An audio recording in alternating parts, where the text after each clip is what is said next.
নমস্কার, সবাইকে স্বাগত আমার স্বপ্নাক্ষঞ্জ এডুকেশন চ্যানেলে। আমি সুজিত কুমার মাইতি, ইতিহাসের শিক্ষক। চলে এসেছি আজকে নবম শ্রেণীর একটি ক্লাস ভিডিও নিয়ে। আজকের বিষয় ব্যক্তি নাগরিক অধিকার ঘোষণাপত্র।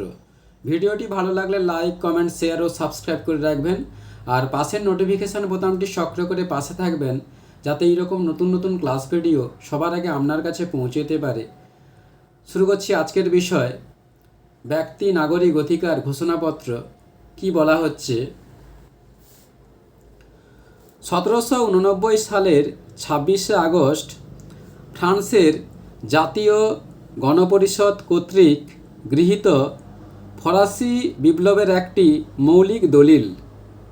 এটি মানুষের জন্মগত ও অবিচ্ছেদ্য অধিকার, যেমন স্বাধীনতা, সম্পত্তি, নিরাপত্তা এবং প্রতিরোধের অধিকার আইনগত স্বীকৃত করে।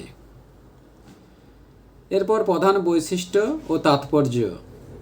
প্রথম প্রেক্ষাপট, আলোকিত যুগের দার্শনিকদের আদর্শ দ্বারা অনুপ্রাণিত হয়ে এটি ফরাসি রাজতন্ত্রের অবসান ও গণতান্ত্রিক বা প্রজাতান্ত্রিক মূল্যবোধ প্রতিষ্ঠার লক্ষ্যে তৈরি হয়।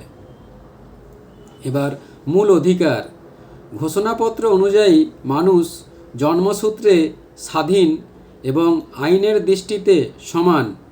বাক স্বাধীনতা মানে কথা বলার স্বাধীনতা, ধর্মীয় স্বাধীনতা ও সম্পত্তির অধিকার নিশ্চিত করা হয়। এরপর সার্বভৌমত্ব। জনগণের সার্বভৌমত্বের ধারণা প্রতিষ্ঠা করে, যেখানে আইন প্রণয়নে সাধারণ মানুষের অংশগ্রহণ নিশ্চিত করা হয়। এবার গুরুত্ব। এটি শুধুমাত্র ফ্রান্সের জন্যই নয়, বরং আধুনিক গণতান্ত্রিক ইউরোপ তথা বিশ্বের মানবাধিকারের ইতিহাসে একটি যুগান্তকারী দলিল। মূল্যায়ন।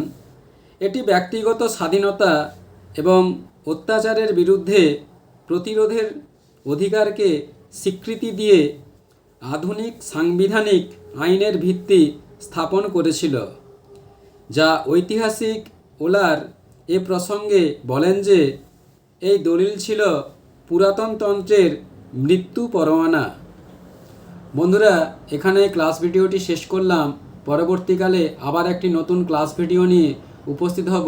ধন্যবাদ, সবাই ভালো থাকবে।